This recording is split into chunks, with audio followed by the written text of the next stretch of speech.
Good morning guys, কেমন আছেন আপনারা? আশা করি অনেক ভালো আছেন। আপনি কত এবং আশীর্বাদে আমিও খুব ভালো আছি। তো সকাল সকালে শিলচর পার করলাম। আমি পার করি নাই, মামা পার করছে। আমি ঘুমাইছিলাম, ঘুমের থেকে মোছার দিয়ে উঠলাম, কারণ দুনিয়ার জাম রাস্তার মধ্যে। আর সাইড দিয়ে অন্যকে বইবে, সেজন্য ঘুমে থেকে আবার উঠলাম।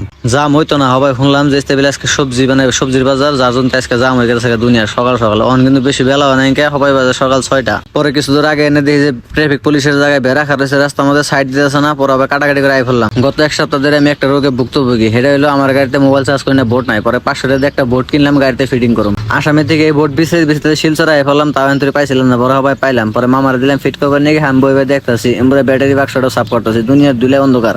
বোর্ড লাগাইছি কিন্তু 12 ভোল্টের জন্য মোবাইল চার্জ হয় না। তারপর আই ফেললাম চার দোকানে মোবাইল চার্জ করবার নিয়ে। আর এবার আমার গত এক সপ্তাহ ধরে এইভাবে দিন কাল কেটেছে। আর এই চার দোকানে বই থাকতে থাকতে হয় দিয়ে গেল। পরে লাইট লুইট লাগাই স্টার্ট করে দিলাম গাড়ি। আইজল মিজাওয়ার নিকে রওনা দিলাম। স্টার্ট করে 20 কিলোমিটার আই হারলাম না, জাম লেগে গেল। আগে যে দুই গাড়ি জুদা জুদি হয়েছে, ওনার মধ্যে আমরা যাবার চাই না। পরে আমরা পাশে